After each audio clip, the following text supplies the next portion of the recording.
Hola chicos, ¿cómo están? Bueno, el día de hoy vamos a dar un pequeño repaso a los temas que ya hemos visto y para eso preciso retomar nuevamente lo que son las leyes de Mendel. Mendel nos propone tres leyes en las cuales nos trata de explicar cómo se heredan ciertos rasgos que son dominantes y aquellos que no son dominantes tienen oportunidad de verse según la generación en la que nosotros la estemos mirando. Así que aquí es importante recordar los conceptos de homocigoto, heterocigoto, líneas puras, recesivo dominante. ¿Ok? Vamos a arrancar entonces con la primera ley de Mendel que nos habla acerca del principio de la uniformidad. Yo sé que ya vimos esta diapositiva, pero es importante recordar que aquí Mendel lo que nos decía era que al cruzar dos individuos de dos líneas puras, recordemos que líneas puras son aquellos donde sus alelos son iguales. Por ejemplo, el padre tiene dos alelos con la letra mayúscula A. Él es un homocigoto, ¿sí? Dominante, y esa es una línea pura. Y la madre es homocigota, es recesiva porque presenta dos alelos con la letra A minúscula. Entonces, al cruzar estas dos líneas puras con distintas variedades para un carácter biológico en un estudio, decía Mendel que se podían obtener descendientes que poseían la misma combinación de factores uniformes. ¿Qué quiere decir esto? Nos quiere decir que al combinar el padre y la madre sus alelos nos iba a dar una descendencia completamente igual. Entonces ahí tenemos a los hijos, tenemos 4 hijos que son completamente idénticos. Por eso es que nos dice que esta primera ley nos está explicando cómo cuando hay un cruce de razas puras vamos a tener a toda la descendencia igualita. En este caso son heterocigotos. ¿Qué quiere decir? Que el genotipo está constituido por 4 hijos que tienen cada uno dos alelos, uno del padre y uno de la madre. Podemos ver que no hay distinción, uno tiene A mayúscula y el otro tiene A minúscula, y quiere decir que cuando nosotros tenemos esto debemos de utilizar entonces los términos de dominante y recesivo. En este caso, la letra A mayúscula hace referencia a que el alelo dominante es el color amarillo. Entonces quiere decir que los 4 hijos son amarillos, ¿ok? La A minúscula hacía referencia al color verde, entonces no tenemos ningún hijo verde. ¿Listo? Bien. Vamos a continuar entonces con esto. Entonces, ¿qué nos dice? Que al ser uniformes, dice que proviene cada uno de un progenitor y además tienen la misma apariencia externa. El genotipo, recordemos que es esto, lo que está dentro del cuadro de Punnett, cómo están representados los alelos, y el fenotipo es cómo se van a ver, su apariencia física. Pasamos entonces a la segunda ley de Mendel, donde tenemos el principio de la segregación de los alelos. Entonces, aquí es importante recordar que es cómo cuando seguimos cruzando a estos individuos, bueno, Mendel agarró a dos individuos de la F1 y los cruzó. ¿Listo? Para poder crear su segunda generación o la F2 o la filial 2. Entonces, pues ahí nuevamente miremos los alelos del padre y los alelos de la madre. Recordemos que tanto el padre como la madre provenían de la F1, quiere decir que eran igualitos, eran heterocigotos, es decir, había un alelo dominante y un alelo recesivo. El alelo dominante, que es la A mayúscula, nos indica que es un alelo que pretende manifestarse de color amarillo, y el alelo recesivo, que es la A minúscula, pretende manifestarse físicamente con el color verde. Entonces, cuando nosotros ponemos los alelos del padre y de la madre en el cuadro de Punnett y hacemos las cruzas, el primer hijo va a ser A mayúscula, A mayúscula. El segundo hijo va a ser A mayúscula, A minúscula. Vamos al cuadrante de abajo. Tenemos el tercer hijo que es A mayúscula, A minúscula. Y el último hijo que es A minúscula, A minúscula. Entonces, aquí lo que nosotros estamos teniendo, dice, es una relación fenotípica. Fenotípica, recuérdate que es cómo se ve, cómo es su apariencia. En cuanto a los genes y cómo están acomodados los alelos, pueden ser diferentes. Miremos todos aquellos hijos donde hay una A mayúscula. ¿Listo? Al tener esa A mayúscula tenemos ya ese alelo dominante. Quiere decir que esos 3 hijos de esta F2 entonces van a ser de color amarillo. Y el último hijo, ¿sí? Que es sus alelos, es un homocigoto recesivo porque los dos alelos son minúsculos. Entonces, ese hijo es la menor proporción, es decir, es 1, corresponde al 25%, porque ese es el alelo recesivo, el que tiene menos probabilidades de verse, pero dadas estas circunstancias que Mendel nos está proponiendo en su segunda ley, él se puede manifestar. Entonces, si nos vamos al fenotipo, ¿sí? Vamos a ver que tenemos 3 hijos amarillos y tenemos uno verde. Si nos vamos al porcentaje en genotipo, nos vamos a dar cuenta que solamente hay un homocigoto dominante, que es el doble A mayúscula, un 25%. Tenemos 2 heterocigotos que representan al 50% y tenemos un homocigoto recesivo que representa al 25%. De esta manera nosotros vemos cómo se aplica la segunda ley de Mendel. En este cuadro de Punnett y en el pasado, nosotros vimos un cruce monohíbrido, porque solamente hay un alelo. A continuación, nosotros vamos a ver pues un resumen de esto sería, los individuos de la F2 no son uniformes, sino que sus características se segregan, quiere decir que se van separando. Los factores que determinan cada una de estas características las llamamos genes en la actualidad, ¿no? Y se encuentran de a pares en el individuo y solo se segregan al formarse los gametos y pueden unirse en nuevas combinaciones en el momento de la fecundación. Si nos vamos nosotros ahora a analizar la tercera ley de Mendel, dice el principio de la distribución independiente de los alelos. ¿Qué nos quiere decir esto? Esta ley nos quiere decir que cada rasgo se hereda independientemente de otros caracteres.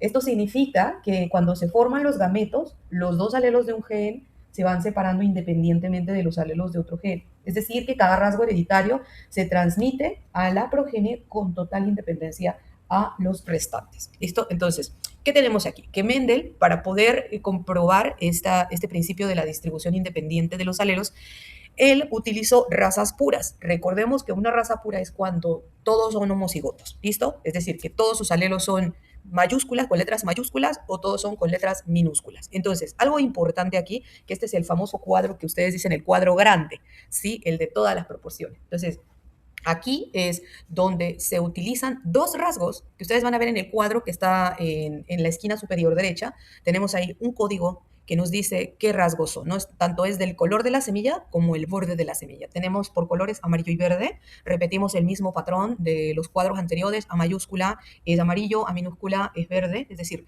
a mayúscula es dominante, a minúscula es recesivo. Y en el caso de los bordes, B mayúscula es borde liso y B minúscula es el borde rugoso. Entonces, nosotros vamos a mezclar los gametos de este padre y de esta madre, los gametos masculinos y los femeninos, los vamos a ubicar aquí, listo, vamos a ponerlos correspondientemente, hacer todas las combinaciones, primero con los dominantes, mezclando un dominante con un recesivo, haciendo lo inverso y finalmente los recesivos, listo, esta es la forma en la que nosotros vamos a combinar. Y para poder hacer nuestras combinaciones, vamos a ir viendo cómo se van mezclando. Por ejemplo, en el primer cuadrante, pues es una línea pura donde tenemos doble A mayúscula, doble B mayúscula, pero ese rasgo continúa cambiando en el siguiente cuadro que tenemos doble A mayúscula, B mayúscula, B minúscula, aquí va haciendo la diferencia, y en el siguiente va a ocurrir lo mismo, ¿no? A mayúscula, A minúscula, doble B mayúscula, y finalmente tenemos un heterocigoto donde tenemos A mayúscula, minúscula, B mayúscula, B minúscula. Bien. Ustedes van a tratar de repasar este cuadro, hacerlo en sus cuadernos, ¿sí? Porque debemos de tener al final todas estas combinaciones. Entonces, lo interesante aquí, sí, hoy me salté, lo interesante aquí es poder identificar y recordar que cada vez que yo me encuentro un alelo dominante, ese es el que se va a expresar físicamente. Por lo tanto, el primer individuo que tenemos aquí, el primero que realizamos, es un individuo que es amarillo con el borde liso, ¿sí? Todos los alelos son dominantes, es una línea pura aquí. El segundo va a ser un individuo que es amarillo, ¿verdad? Pero su borde va a ser liso, ¿ok? ¿Por qué? Porque este es el alelo dominante y este es el recesivo. El siguiente individuo va a ser un individuo de color amarillo, ¿verdad? Con el borde liso. Pero vamos a buscar ahora uno diferente. Por ejemplo, voy a irme en esta misma columna hasta abajo, cuando nosotros combinamos AB minúscula con A minúscula, B mayúscula, vamos a tener que este individuo tiene sus alelos para el color recesivo. Es decir, que este individuo es verde y su borde es completamente liso. ¿Ok? Bien. Entonces, vamos a mirar ahora el último individuo, que es totalmente verde y su borde es completamente rugoso. Entonces, hay algo interesante en la tercera ley de Mendel cuando nosotros aplicamos el cuadro de Punnett y es que siempre vamos a ver esta proporción, ¿ok? Los 9 individuos, quiere decir que todos estos van a ser amarillos con borde liso, tienen las mismas características físicas. Sin embargo, su genotipo es diferente. ¿Por qué? Porque hay variaciones en cómo se presentan los alelos entre los dominantes y los recesivos. Pero todos estos que están aquí, ¿sí? Todos los que están en amarillo, en resaltador amarillo, son 9 individuos que todos son semillas amarillas con bordes lisos. ¿Ok? Después vamos a ver el otro patrón, que es 3. Ya pasamos el de 9, la proporción 9 y ahora vamos al 3. Tenemos 3 individuos que son idénticos en cuanto a su apariencia. Van a ser semillas amarillas con bordes rugosos. y vamos a tener otra proporción de otros 3 organismos que van a ser igualitos físicamente, pero en cuanto a su genotipo, miren, van a tener pequeñas variaciones, ¿ok? Quiere decir que todos estos individuos que están en turquesa van a ser semillas verdes con bordes lisos.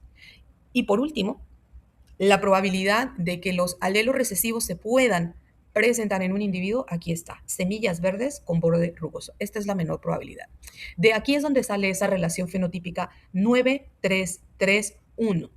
Es importante que ustedes recuerden trabajar muy bien con cuando identificamos un alelo dominante, cuando identificamos un alelo recesivo, cuando se trata de líneas puras, ¿ok? Para hacer los cuadros de Punnett de la tercera ley de Mendel, necesitamos trabajar con líneas puras. Quiere decir que todos deben de ser homocigotos, o dominantes o recesivos, ¿ok? Muy bien, entonces, ¿y esto para qué nos sirve? O sea, bueno, esta era una forma para que Mendel pudiera explicar esto, cómo estos rasgos se hacían independientes unos de otros, cómo se iban separando en la medida en la que se iban mezclando los individuos. Pero en la realidad, pues no todos los organismos que existen, animales, plantas, no todos siguen las leyes de Mendel, ¿no? En este caso, pues Mendel hizo su experimento con los chícharos o con los guisantes o los petit pois. En la naturaleza, la segregación de los alelos en general no se limita a la herencia de caracteres recesivos y dominantes. Por ejemplo, en esta herencia no mendeliana tenemos estos ejemplos. Dominancia incompleta, que es cuando, por ejemplo, tenemos un padre que es de un color rojo, una madre que es de un color blanco, y se llama dominancia incompleta porque no se logran expresar ninguno de los dos, sino que es un color diferente, una fusión entre ellos dos. Aquí tenemos un color rosado. A eso se le llama dominancia incompleta. La codominancia, a lo mejor no se aprecia muy bien en la imagen, pero si ustedes le hacen zoom, tenemos aquí lo que es una gallina negra con un gallo blanco y el hijo que tienen, pues es una gallina que es completamente cebrada, ¿no? Que presenta tanto el color blanco como el color negro. Entonces, no se ve cuál es el gen dominante, sino que se ve una manifestación de ambos, ¿no? Tenemos también aquí otro tipo de herencia no mendeliana, como son los alelos múltiples. Los diferentes tipos de grupos sanguíneos representan a la expresión de los alelos múltiples y los diferentes tipos de grupos sanguíneos que hay, A, B, O, y también que tenemos el otro factor que es el factor RH, ¿no?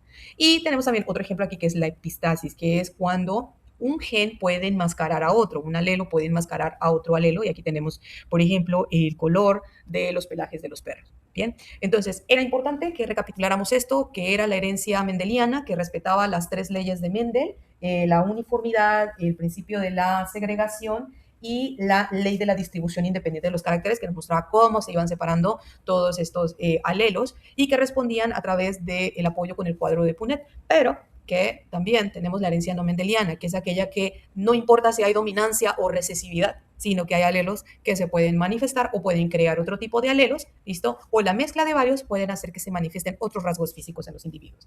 La tarea que van a realizar ustedes a continuación, si es que les da tiempo, y si no, para la próxima clase, esto lo van a presentar ustedes porque lo vamos a discutir. En su cuaderno van a elaborar las definiciones de los tipos de herencia no mendeliana.